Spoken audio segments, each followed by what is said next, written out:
Anak, 1 oras na. Wala pa rin siya.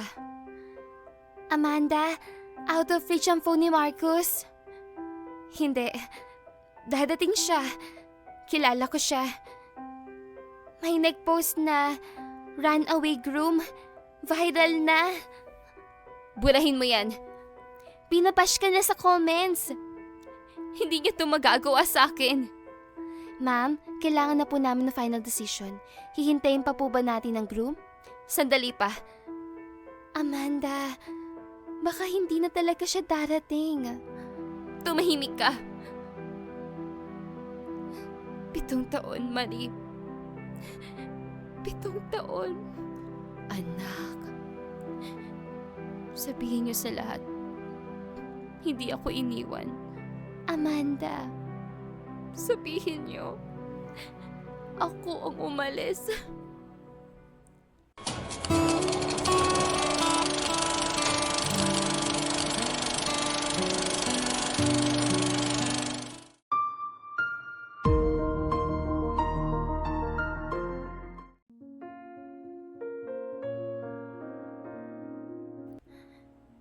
Wala pa rin ba si Marcus? 1 oras ang nakalipas. Hindi pa din siya dumadating. Parating na yun, nanay. Baka na traffic lang. Sagot ng dalaga habang nanginginig ang mga kamay. Amanda, tinatawagan namin si Marcus. Out of reach na ang phone niya. Pati ang best man. Hindi alam kung nasaan siya. Sorry ha, pero baka hindi na dadating ang groom mo. Hindi magagawa sa akin to ni Marcus. Mahal niya ako. Nangangatog na ang mga tuhod niya. Maya-maya ay lumapit ulit ang best friend ni Amanda na si Marie, hawak ang cellphone. Amanda, tignan mo to. May nagpost na sa Facebook. The runaway groom daw. Pinagtatawanan ka na sa comments. Grabe naman yung mga taong yan. Pero hindi bale. Dadating si Marcos. Mapapahiya ang mga yan dahil matutuloy pa din naman ang kasal ko. Pilit na lamang pinalalakas si Amanda ang sarili kahit ang totoo ay kinakabahan na din siya. Lumipas ang halos kalahating oras pero hindi pa din dumating ang groom. Lumapit ang abay at sinabing baka hindi na daw talaga darating si Marcos. Hindi na nakasagot si Amanda. Tuluyan nang bumagsak ang kanyang mga balikat. Ang groom na pinagkatiwalaan niya ay hindi sumipot. Amanda, tara na. Umalis na tayo. Hindi na siya dadating. Tanggapin na natin. Samahan mo ako, Marie. Hindi ko kayang mag-isa. Oo naman, sasamahan kita. Kahit saan. Hindi nga umuwi si Amanda sa bahay niya ng gabing iyon.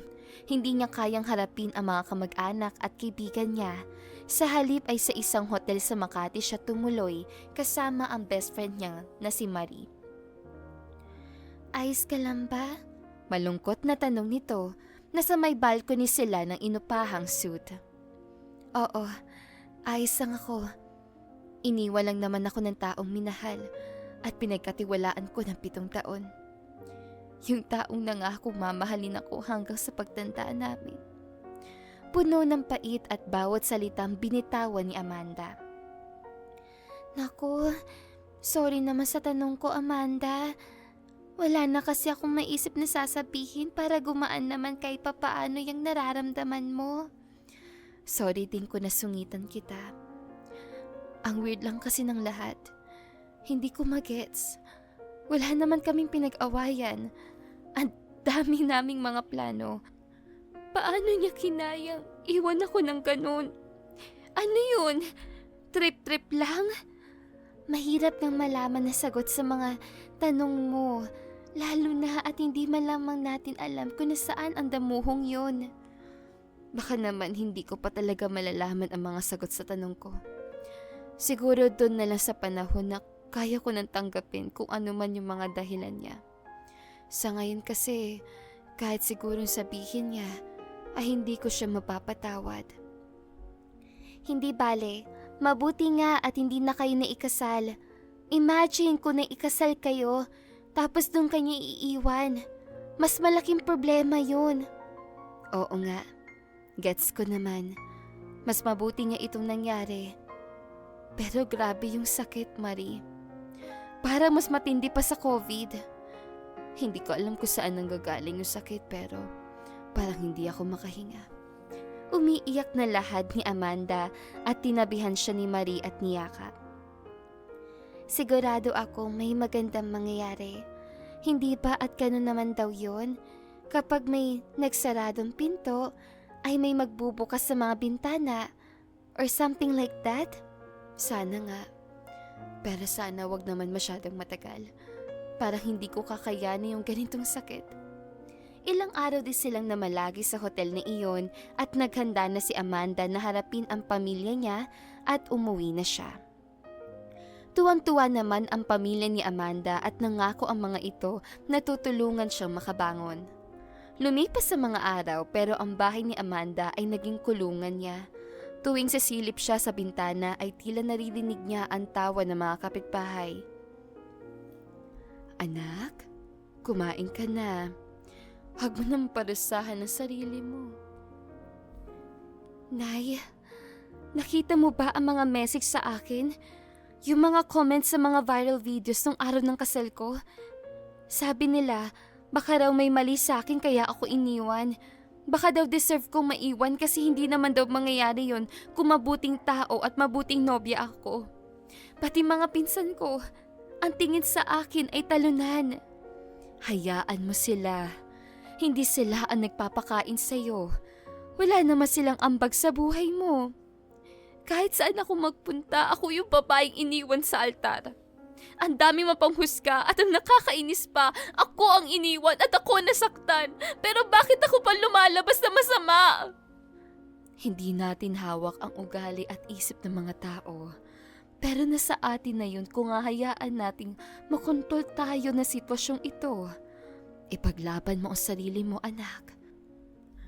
Ibangon mo ang sarili mo dahil wala namang ibang tutulong sa'yo kundi ang sarili mo. Buti na lang at nandyan kayo nila, Marie. Hindi ka namin iiwan, anak. Mahal na mahal ka namin ng tatay mo at pati na rin ni Marie. Isang gabi, tinitignan ni Amanda ang mga gamit na natira mula sa naudlot na kasal, mga giveaways, dekorasyon at mga contacts ng suppliers na siya mismo ang nag-asikaso noon. Nay, sayang naman itong mga artificial flowers at decoration. Ayusin ko kaya at ibenta. Marunong naman ako mag-ayos, diba? Oo naman, ikaw pa. Napakaganda ng vision mo noong kasal mo. Sayang lang at hindi natuloy. Gagamitin ko to. Imbes na umiyak, gagawa ako ng business. Magiging event planner ako. Teka, baka malaking perang kailangan mong puhunan. Alam mo namang wala tayong pera. Lalo na at ang tagal mong hindi makapagtrabaho dahil sa eskandalong ginawa ng lalaking yun. Huwag ka mag-alala, Nay. Nakausap ko yung mga suppliers. Hindi daw nila ako mabibigyan ng refund at naiintindihan ko naman yun. Pero dahil naaawa sila sa nangyari sa akin, ay pwede daw nila akong bigyan ng mga ibang terms at ibang serbisyo kapalit ng naibayad na sa kanila. Aba, magandang balita nga yan. Oo, Nay. May pagkakaabalahan na ako tapos kikita pa ako. Suportado ka namin. Sabihin mo lang kapag kailangan mo ng tulong namin. Sinimulan ni Amanda sa maliit na binyag ng kapitbahay. Dahil sa kanyang dedikasyon at husay sa detalye, mabilis na kumalat ang pangalan niya. Mula sa binyag, naging debut hanggang sa malalaking garden weddings at company events. Ang dating babaeng iniwan, ngayon ay naging babaeng bumabangon at lumalaban sa hamon ng buhay. Isang araw ay dinalaw ni Marie si Amanda. Aba, ano yung mga kahon sa labas? Mga materials para sa souvenirs. Sagot ng dalaga hanggang nagsusulat sa papel na mga orders. Big time ka ha? Ang dami na mga yun? Sa totoo lang, mga orders lang ang mga yun para sa Sabado. Wala pa dyan yung orders para sa Lunes. Ay, grabe! Big time na nga! Alam mo, tama nga yung sinabi nila, no? Madalas na may mga magagandang nangyayari mula sa masasakit na nararanasan natin. Alam mo ba na yung ibang kliyente ko ay yung mga taong nakapanood ng viral video ng kasal ko? Talaga? Buti naman at hindi negatibo ang dating sa kanila nung nangyari. Dati nga ang akala ko ay hinuhusgahan ako ng lahat ng tao sa social media. Pero hindi naman pala lahat. May mga tao na nakakaintindi pa din at nagmamalasakit. Gusto daw nila ako tulungang makabawi pagkatapos na nangyari. Mabuti naman, deserve mo yan. Matapos ang 2 taon, naging kilala na ang Amanda's Events.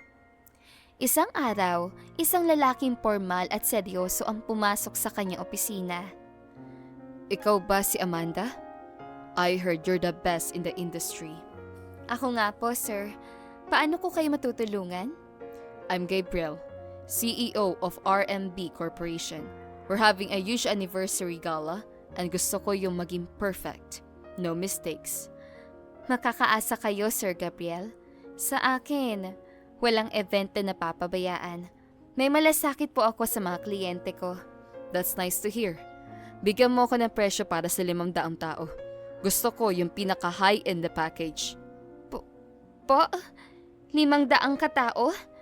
Yung pinakamahal na package po? Sir, kung ay 10 tanungin, mukhang madami naman po kayong budget pero bakit ako pong kinukuha yung event organizer at supplier? Small time pa lang po ang negosyo ko. Isa ako sa mga nakasaksi na nangyari sa'yo dati nang iwan ka ng iyong groom. Kaya nasaksihan ko kung gaano ka nasaktan at kung gaano ka kadeterminado para lumaban sa buhay. Naniniwala ako sa kakayahan mo at gusto kitang tulungang umasenso. Halos maiyak naman sa tuwa at excitement si Amanda. Salamat po, sir. Maraming salamat po. Hindi ko po kayo bibiguin. Habang nagpaplano ng event, mas naging malapit ang dalawa. Napansin ni Gabriel ang husay at tatag ni Amanda. Tinulungan nito si Amanda na lumago ang negosyo niya. Nagkaroon na siya ng malaking opisina at showroom para sa mga kliyente. Isang araw ay may hindi inaasahang bisita ang dumating sa kanyang opisina. Good morning po, ma'am. Ako po si Amanda. Ano pong maipaglilingkod ko sa inyo? Tanong niya. Ang pathetic naman ng negosyo mo. Malamig na sabi ng babae. Maganda, matangkad, sosyal, ang bihis ito at mukhang edukada, kaya naman laking gulat ni Amanda sa sinabi nito. Ano po? Narinig mo naman na sinabi ko? Masyado kang paawa. Dagdag pa ng babae. Hindi ko po kayo maitindihan, ma'am. Ako si Maya. Ako lang naman ang bagong fiancé ng groom mo. Ha? Ikaw ang bagong fiancé ni Marcus? Anong ginagawa mo dito? Gulat na tanong ni Amanda. Nandito ako para sabihin sa'yo na tigilan mo na ang pagpapaawa sa social media. Ang pathetic kasi. Iniwan ka sa altar, tapos naging event coordinator ka pa ng mga kasal at birthdays? Hindi ko kailangang magpaliwanag sa'yo. Makakaalis ka na. Hindi pa ako tapos sa'yo. Nandahil sa pagpapaawa mo, naapektuhan na si Marcus. Nababash siya ng mga tao sa social media na sumikat ang pangalan mo. Naapektuhan na ang mental health niya at ngayon ay hindi na siya makapagtrabaho. Paano ang kasal namin kung hindi siya kikita ng pera? Ay wow! Ako pa talaga ang sinisisi mo? Magpa-check up ka kaya? Parang matindi na yung tama ng utak mo. Gigil na sabi ni Amanda. Huwag kang magpatawa dahil seryoso ako. Hindi ako nagpapatawa. Nagtataka lang ako kung saan ka kumukuha ng lakas ng loob para sugurin ako dito at pagsalitaan ng ganyan. Wala akong pakialam sa'yo. Ako nga itong naapi dati, pero nananahimik na lang ako tapos guguluhin mo ko? Aba, ibang klase ka rin ano? Pinabalaan kita.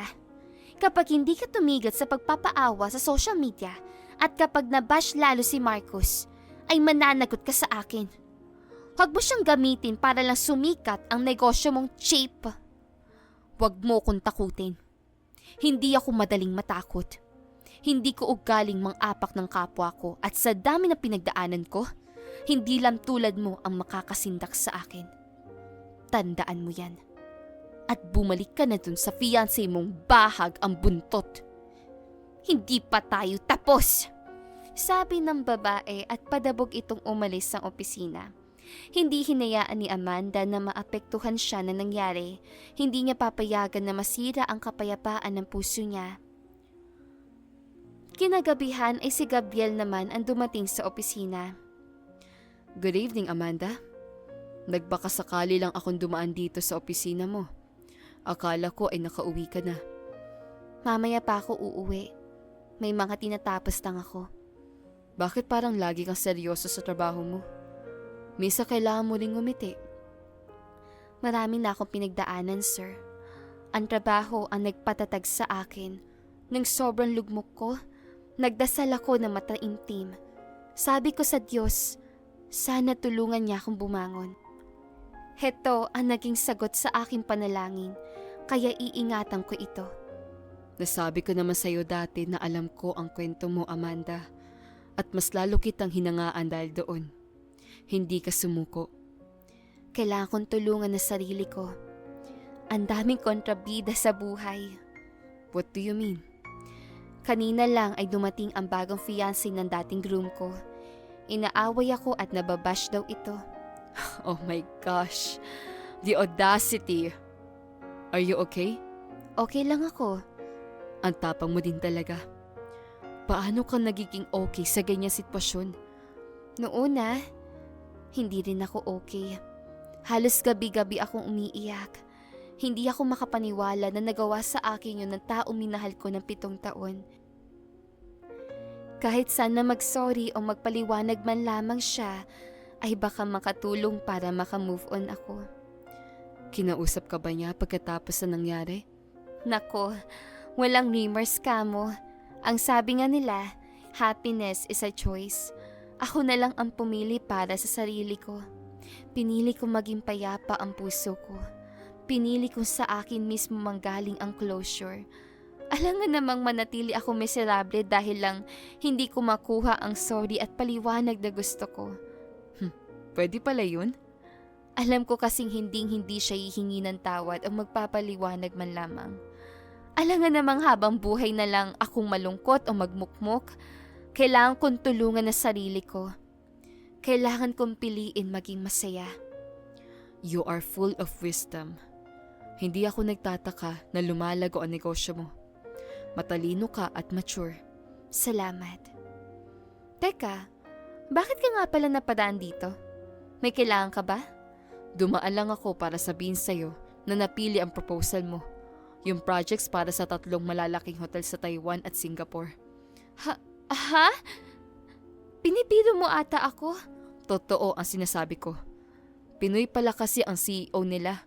And guess what? Isa siya sa mga naantig sa pang-iwan ng groom mo. Iyon ang isa sa mga dahilan para ikaw ang piliin nila. Bukod pa syempre nabilib sila sa mga gawa mo. Diyos ko po, napakalaking biyaya nito. Deserving ka naman. Kaya magkita tayo bukas at i-represent mo ang proposal mo sa kanila. Iyon na nga ang nagisimula ng malalaking pagbabago sa kanyang negosyo. Hindi na lamang local clients ang meron siya, pero nagsimula na rin siyang magkaroon ng mga kliyente galing sa ibang bansa. Lumipas sa mga taon at naging top company na ang Amanda's Events.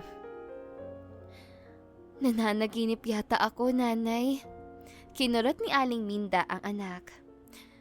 Aray naman po, nanay! Sabi sa'yo, hindi ka nananaginip. Ang ganda lang kasi na naging takbo ng buhay natin. Dati ay nasa babang-baba ako. Wala akong pera at trabaho dahil pinag-resign ako ni Marcus. Broke na nga, broke pa. Kapag nasa ibaba ka na, saan ka pa ba pupunta kung hindi pataas naman? Hindi pa? Ay wow! Ang taray naman nun, nanay. Pero totoo naman, kailangan lang talagang huwag tayong susuko kahit anong mangyari. Nagkataon lang din na malakas ako kay Lord tapos suportado ninyo ako.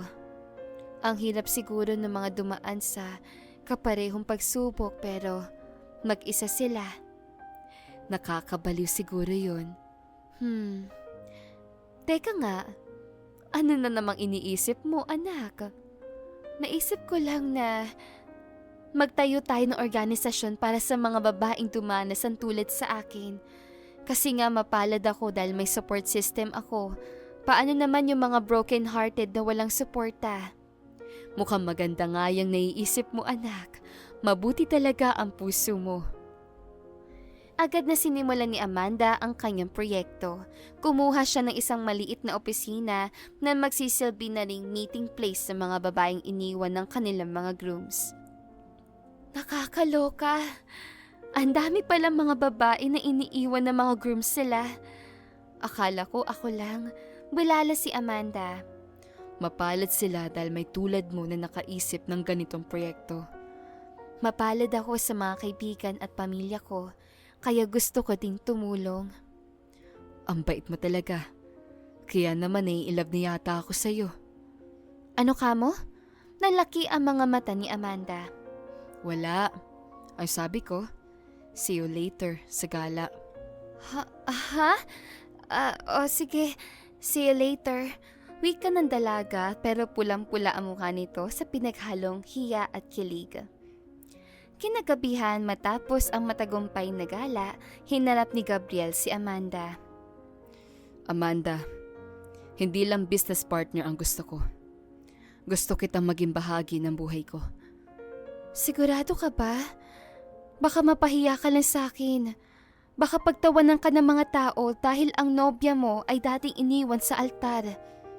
Hindi kailanman magiging kahihiyan ang mag-iisang taong matapang na bumangon. Mahal kita. Kung ganun tatanggapin ko na yan. Mahal din naman kita. Dati pa. Sure na yan, ha? Halos pasigaw na tanong ng binata. Niyakap nito si Amanda at saka binuhat. Ngayon ay si Amanda ay hindi na kinakaawaan. Sa tuwing naglalakad siya sa labas, ang tingin sa kanya ay puno ng respeto. Marami ang nagulat na mabalitaang ang dating iniwan sa altar ay nobya na ngayon ng isa sa pinakamayamang CEO sa bansa. Nay, tignan mo. Dati, pinagtatawanan nila ako. Ngayon, lumalapit sila para humingi ng tulong. Iyan ang bunga ng sipag mo, anak. Proud na proud ako sa iyo. Hindi madali ang pinagdaanan ni Amanda. Napahiya siya sa mga tao. Hinusgahan siya ng mga taong wala namang alam sa buhay niya at higit sa lahat ay iniwan siya ng taong minahal niya. Bumuo sila ng mga pangarap pero nasira lang ang lahat ng iyon. Pero dahil mabait, mapagmahal at matatag siya ay naging maayos pa din ang lahat. Sa huli ay nagkaroon pa rin siya ng magandang buhay at hindi pa din niya nakalimutan tumulong sa iba. Kaya naman lalo siyang pinagpapala. Hindi lamang masaganang buhay ang nakamtan ni Amanda, kundi ang pagmamahal ng taong tulad ni Gabriel. Hanggang dito na lamang ang kwento ni ito at sana ay may napulot tayong aral. At sa mga taong may mabigat na pinagdadaanan, kapit lang, darating din ang araw na makakabangon kayo.